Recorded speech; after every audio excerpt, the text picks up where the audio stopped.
Welcome back to the channel. In today's video, we're delving through 3 quarterbacks that I think we should still be buying in Dynasty Fantasy Football, especially considering that the incoming rookie class really only has one quarterback that is a lock to be a first-round pick. So if you're a quarterback-needy team, you may want to explore some of these options. Now, 2 of the 3 players I had as serious buy lows before this past season, and they both worked out. But I still think that there's room for them to grow substantially. And then the third one was a rookie last season, so I didn't have as strong of an opinion on him. But let's get into the video. Now, the first player we're going to be discussing is Trevor Lawrence, quarterback of the Jacksonville Jaguars. So he's valued at 6,155 points on Keep Trade Cut, which is barely more valuable than just a generic 26 early first. And as far as his dynasty value over the past 6 months, it had really started to just slowly decline before peaking over the past couple of months during the regular season. You know, he was a highly touted prospect, had a disastrous first year and a terrible situation, had a big rebound in his second season. But, you know, up until this season, past that point, he had just been really inconsistent and dealt with a lot of injuries and terrible coaching and a terrible offensive environment as well. Well, this past season, we had our first chance to see him with an offensive-minded play-calling head coach that's actually an elite play caller, an improved situation, and you saw the results. Coaching really matters, and some of the best players, if they just had truly horrible coaching over the early portion of their careers, probably would not be the same player they are today. Somebody like Patrick Mahomes, we all know that he's arguably the best quarterback in real life. Would he have been if he had gone to a disastrous situation instead of Kansas City with elite weapons and elite coaching? We don't know that. I seriously doubt he would be the same player he is today had he not gone to Kansas City, for instance. But yeah, so Trevor Lawrence has been had a big rebound season, and I'm going to go into why I think that could potentially improve. Now, one thing I really liked about Trevor Lawrence's game this season is that he stepped it up in a big way in terms of his rushing output. Now, you're going to see the 9 touchdowns and think there's probably going to be some regression there. That's probably true, but generally he is getting you on a 17-game pace, about 4 to 5 rushing touchdowns and north of 300 rushing yards. That's a really good floor for a quarterback. And we also saw this season him have over 4,000 passing yards, but set a career high with 29 touchdowns. He was really hot once the offense started to click down the stretch. And I think next year, things are only going to get better. And once again, I really like that he's tied to an offensive-minded play-calling head coach. That is the best case scenario for a quarterback possible. But not only did he just happen to score more rushing touchdowns, the usage is a big part of why. It wasn't just purely random luck. His scrambles per game of 2.47 were 9th. He was much more dangerous there, decided to scramble a lot more than he had in past years. His red zone carries per game of 1.35 was 5th among quarterbacks, so being used as a weapon in the red zone. His 4.82 carries per game in general were good for 12th, and his designed runs per game of 1.71 were 8th. So he's top 12 in all of these rushing metrics. That part leads me to believe that some of this rushing ability is going to be sustainable, even if he doesn't happen to score 9 rushing touchdowns next season. Now let's take a look at some of the advanced stats in terms of his actual passing ability. So his supporting cast efficiency of negative 7.5 was 32nd. The situation around him was not efficient. He led the league in dropped passes at 38. That is first. Now, some of that is because he does like to throw with a lot of heat. But in my opinion, if you're a wide receiver in the NFL, you just need to catch passes if they hit you in the hands. Would it be great and would it be easier if a lot more touch was added when necessary? Yes. But still, in my opinion, and coaches would tell you, if you get your hands on it, you need to catch the football. So his supporting cast was not great this season. Now, taking a look at his true completion percentage, his 67% was 33rd in the league. So that does not look good. But let's take a look at some of these specific metrics here.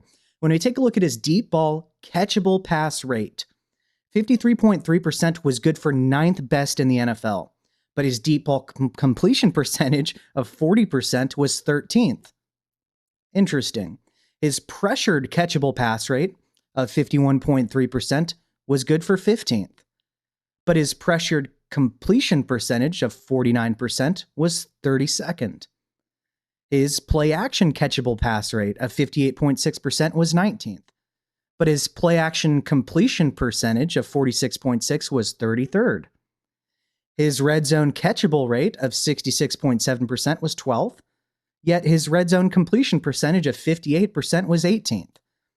His clean pocket catchable rate of 73.6% was 28th, sure, but his clean pocket completion percentage was 31st at 63.5%. His blitzed catchable pass rate of 71.1% was 16th, and his blitz completion percentage of 63.4% was 17th. So in almost all of these stats, he was throwing much more catchable passes than what actually ended up being completed.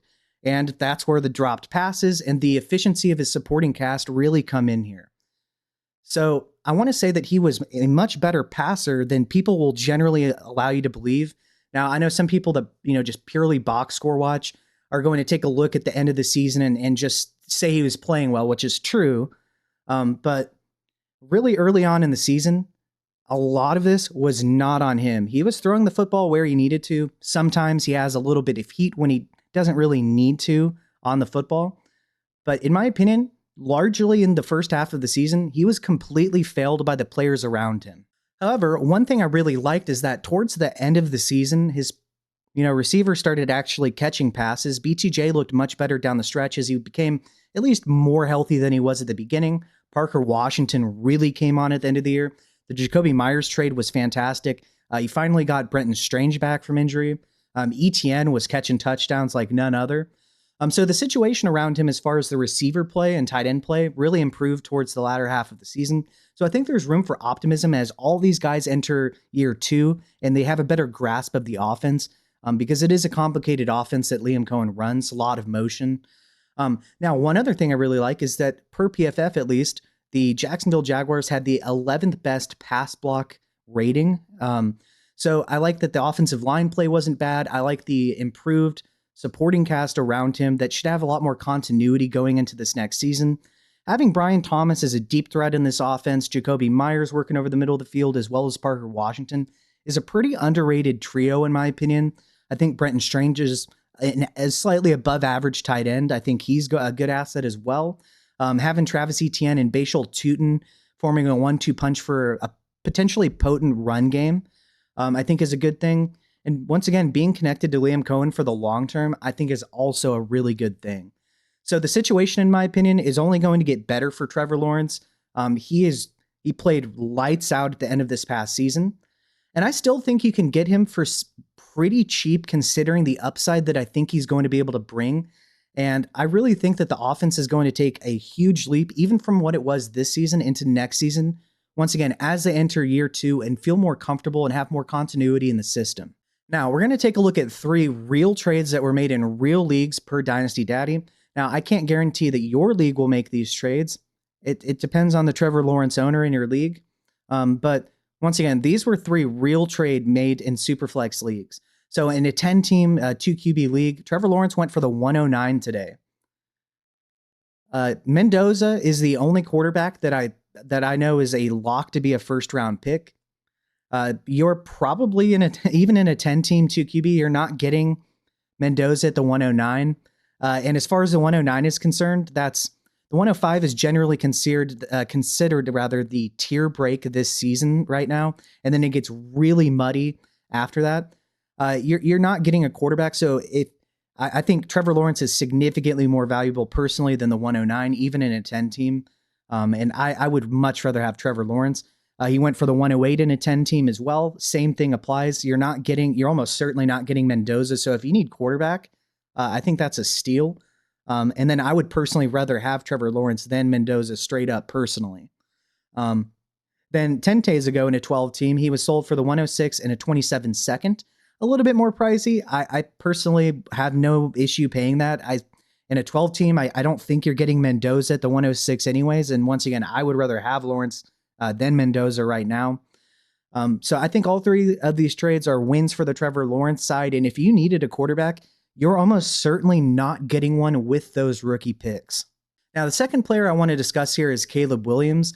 Right now, he's valued at 73.06 on Keep Trade Cut. with a slight value adjustment, that's about an early 26 first and early 26 second. I would much rather have Caleb than an early first and early second personally. Now with him, much like it's kind of a parallel to Trevor Lawrence in that he had terrible coaching in his first season. But then once you got an offensive minded, good play calling head coach, you saw the results, right? Now there's plenty of issues with Caleb Williams. I think the biggest issue is his accuracy. That's his completion percentage is talked about nonstop. Now, part of that is that he led the league in throwaways because after taking a league high 68 sacks due to his own performance and the coaching and players around him, he drastically cut that down. I mean, seriously improved there, right? Now, not only did that happen, but after, he had some of the worst deep ball accuracy, which I think was more of a mental thing of not wanting to throw an interception personally, but let's just say he was inaccurate, right? Well, that drastically improved, and I'm going to show you some advanced stats about that. So we've seen significant growth from not taking as many sacks, improving his deep ball completion percentage, while keeping the high-end plays and rushing ability in there, right? And so once again, he's going to be in year 2 with Ben Johnson with all of these offensive playmakers around him as they continue to develop and grow as well. I think the sky is the limit because he's already a mid QB1 with the accuracy flaws. Now, a couple of things I really like about Caleb Williams. When you take a look at his rushing usage, right? His 2.53 scrambles per game were 7th, so he's top 12 there. His red zone carries per game of 1.06 were 15th, so right around middle of the league. But his yards per carry of 4.97 were good for 8th as well. So he's scrambling and taking advantage of that and being efficient on the ground with a high yards per carry among quarterbacks. Now, when we take a look at his rushing ability, right? He almost had 500 rushing yards in his rookie season. Somehow ended up with no rushing touchdowns. That was a fluke in my opinion. This season, he had 3 rushing touchdowns. That's probably a lot more of what we're going to see, 2 to 4 per season if I had to guess personally. But he once again almost had 400 rushing yards. So far through 2 seasons, he's shown that he gets you about 400 rushing yards, let's say, and is more likely a threat to have at least a couple rushing touchdowns on the ground, even if he's not, Josh Allen. I don't think that's going to be the case personally. But another thing I really like is that he doesn't really throw a lot of interceptions. So in terms of for fantasy purposes, you're not going to see nearly as many -2s as you're going to see from most other quarterbacks. And we did see growth from year 1 to year 2, seeing an increase in passing yards, passing touchdowns, 1 more interception. I'm not particularly worried about that, while maintaining a good amount of his rushing ability and happening to score 3 rushing touchdowns this season, which once again, I think is going to be more of what we're going to see in the future. Now, let's talk about his passing ability, right? Now, for full transparency, I didn't include these here, but I'm just going to let you know, a lot of his passing numbers were around 26th to 33rd in the NFL. So sure, let's keep that in mind, right? But I'm going to try to explain some of why I think that's the case. So his adjusted yards per attempt, his AY over A of 7.0 was good for 12th, and his air yards per attempt of 8.6 was 8th. He's throwing the ball deeper down the field. He's not taking these simple checkdowns. He's big game hunting, trying to create explosives. That's something Ben Johnson really values in his offense. It leads to more touchdowns and a higher EPA. So keep that in mind. He's hunting the ball deep down the field. He's not taking the really simple, easy stuff, which he does need to do a little bit more, in my opinion. But at the same time, this is part of why this is an issue. His explosive rating also coincides with this. His 109.7 score, which is rushes of 20 or more yards or passing plays of 15 or more, of 109.7 was good for 10th. Once again, big game hunting. It's part of the offense. Get the explosives down the field. His supporting cast efficiency of -3.7 was good for 23rd. His receivers also had the 2nd most drops in the NFL. But one thing I really like is his deep ball catchable pass rate of 47.6%, which was good for 13th. If you remember during his rookie season, one of the biggest things he was criticized for was that his deep ball was terrible. I think it was more of a mental thing of not wanting to put the ball in harm's way, combined with just some inaccuracy, sure, but I think it was more of a mental thing. Well, this season, he was 13th in catchable pass rate deep down the field. That's substantially improved from his rookie season. I think a lot of this is mental stuff for him, and I think having Ben Johnson there is going to be huge for him. So like I mentioned, he's targeting the ball deep down the field in this offense, trying to create explosives. You're generally going to be you're going to have a worse passer rating if you're not taking a whole bunch of dink and dunk, Mac Jones type of plays when you're running offenses. Now, per PFF, the Chicago Bears had the 5th best pass block ranking. So his offensive line play was very good. They substantially improved the interior of the offensive line. I still think they should take a look at left tackle potentially in the draft if they can, or potentially free agency. Look to shore that up due to Ozzie Trapillo's injury. But when we take a look at the situation, the offensive line drastically improved, playing well, right? When we take a look at the situation around him in terms of the playmakers, DeAndre Swift and Kyle Monangai is a solid duo. I still think they potentially might look to add in the draft or free agency, which I think would be good. I think they'll probably look more so in the draft. There were big rumors of them looking to get Travion Henderson this past season. So we'll see if that happens. If so, that will only improve the offense and help Caleb. But when you take a look at his pass catchers, it's crazy. Rome Odunze, DJ Moore, who may end up being traded, but we'll see. Luther Burden, and Colston Loveland, Cole Kmet's your backup tight end. He has it made. He has Ben Johnson for the long term. He has great pass catching weapons around him and a good offensive line. And he's going to have more continuity going into year 2. We've seen such drastic improvement. He started out very poorly. He had terrible coaching around him.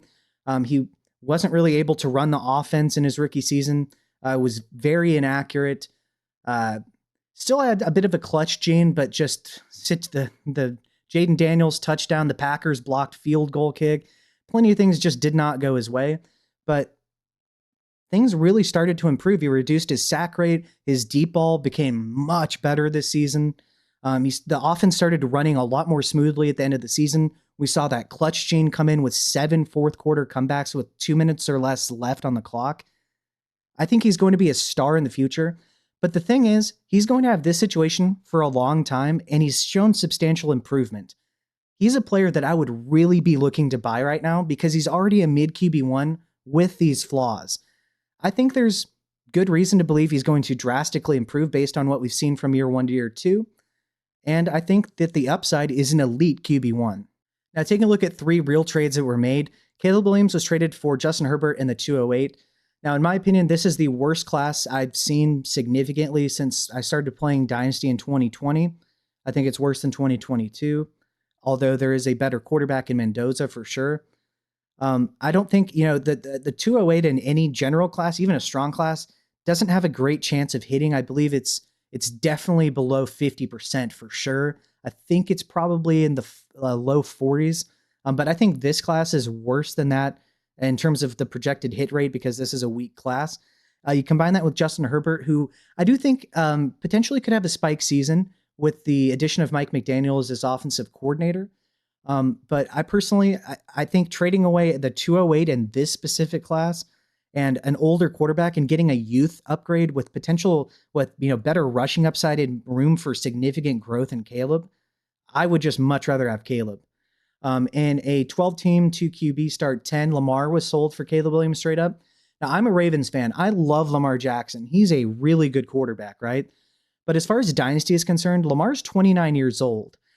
He's highly reliant on his rushing upside, and he's sustained injuries year over year. I would much rather take Caleb Williams, who is significantly more durable, much younger, and has a good amount of rushing upside and room for growth than Lamar. You may disagree, but I just don't know how much more Lamar is going to be able to have the rushing output that he's had in prior years as he ages. And 3 days ago, 105 in Bryce Young for Caleb Williams. I think Bryce Young's, an early second type of asset. You combine that with the 105, so basically a mid first and an early second, in my opinion, for Caleb Williams. I'd much rather have Caleb. I like Xavier Mendoza, but I also don't think I don't think he's going to be Caleb Williams for us in fantasy. I don't think he has the rushing upside. And with Bryce Young, I think he's kind of he's going to be thrown around and tossed around as a kind of bridge backup quarterback in the future, in my opinion. So I personally would just much rather have Caleb Williams. And I really think that some of these prices are pretty good. And I want to give a special shout out to my Patreon members. Thank you to Big Hunt, SP, Mage Jack, Infamy MTG, AOYOB, The Don, and Any Buckeye. Thank you guys. I'm doing this full time now, and without your support, this would not be possible. If you'd like to become a member, I'm going to leave a link in both the comment section and description of this video. You'll receive not only, but including access to a Discord where we have a channel where we have NFL and college football talk, as well as a channel where we have fantasy football talk, and a third channel where we laugh at poor trade offers that we've been offered in fantasy football. But if you'd like to, you can always DM me with private, questions if you don't wish for it to be known by any community members. But you'll also get help with building your fantasy football teams every year. I'll use wins above replacement, as well as just looking at the general lineup and scoring settings to help you with your teams each year. I'll help you with trades that are advantageous based on those factors as well. You'll be part of a fun and growing active community. You'll not only receive access to videos early guaranteed, but you'll also have the ability to ask for personal videos that you and only you can view. Or potentially, if you'd like something to be shown on the channel, you'll have preferential treatment there as well. So please consider becoming a member. I'd really appreciate it. Let's get back to the video. Now, the third player we're going to be discussing is another quarterback who is tied to an offensive-minded, play-calling head coach that's good in Sean Payton. We have Bo Nix here, right? So he's currently valued at 62.52 points. That's slightly more valuable than just a generic 26 early first. I would personally rather have Bo Nix. I don't think you're getting Bo Nix in this class either. He's been the QB7 2 seasons in a row. He's a mid QB1. He's only 25 years old. I don't think the injury is going to affect him into next season. I mean, he was still playing after he, supposedly broke his ankle, and he didn't look like he was injured at all. I personally don't have many concerns about that for the long term. But yeah, I don't think you're getting a mid QB1 in Mendoza personally. I like Mendoza. I just don't think he brings the rushing upside that Bo Nix has. And I don't like the Raiders situation nearly as much as I like Bo Nix's situation in Denver. And once again, like the prior quarterbacks I mentioned, I really like the usage in the run game for him, right? He has 4.88 carries per game. That was good for 11th, so top 12 there. 1.71 designed runs per game. That was good for 8th. And 2.12 scrambles per game were good for 12th. So he's top 12 in all of these rushing stats. That's going to help provide him a good rushing floor. Well, we've seen 92 and 83 attempts over the past 2 seasons. We've seen 356 and 430 rushing yards. So about 375 give or take yards so far, we could say is generally what he's going to give us on the ground, maybe a little bit more, while having 4 and 5 rushing touchdowns. That's a really good rushing floor for a quarterback that you don't consider, like a Lamar Jackson or Jalen Hurts type of player, right? When you take a look at his abilities through the air, he slightly increased his passing yardage, saw a couple less touchdowns, but did end up throwing 1 less interception than he did the year prior, with back-to-back QB7 finishes. Yet, this guy who's 25 years old and has been a mid QB1 in back-to-back seasons with a really good rushing floor, he's not being valued as a mid QB1. And I find that interesting. Now, taking a look at some of his passing stats. Now, much like with Caleb Williams, some of the accuracy ratings were, in the 20s to potentially about 30th. So not particularly great. I wouldn't describe him as a pinpoint accurate quarterback, yet he's still gotten it done. But a couple of things that I really like. His red zone completion percentage of 60.9% is good for 9th. More completions in the red zone is going to equate to more scoring for the offense. But he's doing this with a really poor supporting cast. I mean, you have Courtland Sutton as your wide receiver 1. I think Courtland Sutton would be a great 2. I don't think he should be your wide receiver 1 personally at this stage of his career. Marvin Mims, Pat Bryant, Troy Franklin, all players I like, but I don't think any of them be your number 2 in an offense. Evan Ingram at this stage of his career has fallen off, in my opinion. So really not a great supporting cast. Negative 2.7 grade for them, which is 21st among quarterbacks. He had the 3rd most dropped passes among quarterbacks with 28. But his receiver target separation of 2.03 yards was good for 12th. What is that? That's good scheming from Sean Payton. It's not that he's dealing with elite playmakers. But another thing I really like is that the team pass plays per game of 37.4 was good for 5th. He's in a division where even the Raiders are probably going to drastically improve this season. But, dealing with the Chargers in Kansas City, there's going to be at least 4 games this season where he is probably going to have to be throwing a lot more. So I really like that he's once again connected to Sean Payton for the long term. He's being efficient in the red zone while dealing with below average play around him in terms of the receivers, which I think they will improve. And he's going to be in an offense that probably will allow him to have a lot of volume due to the games in which he's going to have to play every year in division. Now, further taking a look into his situation, he had the best pass blocking per PFF of any quarterback from his offensive line. So he's getting the protection he needs. That's something that is really valuable for a quarterback. But when I take a look at the depth chart in terms of the playmakers, I think RJ Harvey's a very good receiving back. He hasn't been quite as good as I would have hoped on the ground in terms of pure rushing ability. So hopefully they can get a little bit better in the run game this next season. But once again, he's had back-to-back QB7 finishes with this supporting cast. And he didn't even have Pat Bryant or Evan Ingram in his first season, right? Or RJ Harvey or J.K. Dobbins. So, I think there's room for growth. I think they're going to look to add playmakers in this offense. They've been dealing with the cap hell of dealing with Russell Wilson's bonkers contract. I think the situation is going to improve around him. I think he's still young enough where he's going to have a couple more years of really good rushing upside for us. I don't see any way the situation gets worse, only better. I think Bo Nix is a really good buy. Now, once again, real trades that were made in real Dynasty leagues. Bo Nix was sold for the 103 and the 403. The 403 is a complete throw-in. The chances of you getting something good with that 403 are basically slim to none. So that's pretty much worthless in the trade, in my opinion. I'd take it as a freebie, sure. But essentially, Bo Nix for the 103 is the crux of this trade. I like Bo Nix more than Mendoza, personally. So even if you could get Mendoza there, I think Bo Nix has much more rushing upside, and I think the situation will get better. Back-to-back QB7 finishes at only 25 years old. I don't think Mendoza is good of a real-life quarterback as I think he's going to be. I don't think he has the rushing upside. So I'd just much rather have Bo Nix there. And if that's the case, I would much rather have Bo Nix in the 107. You're not getting Mendoza most likely with the 107, right? So I would just much rather have Bo Nix. And then Bo Nix was sold for the 105 in a 12 team. I would just much rather have Bo Nix once again than any prospect in this class outside of Jeremiah Love. I think Bo Nix is just a better secure asset, mid QB1, only 25 years old. And once again, you're definitely not getting Bo Nix in terms of quarterback play with the 105. So if you're a QB needy team and you can make one of these trades, I would personally smash accept immediately. And so once again, 3 quarterbacks that I think are really good buys are Trevor Lawrence, Caleb Williams, and Bo Nix. This upcoming rookie class only has one sure thing as far as a quarterback that will be locked into a first-round pick, and that's Mendoza.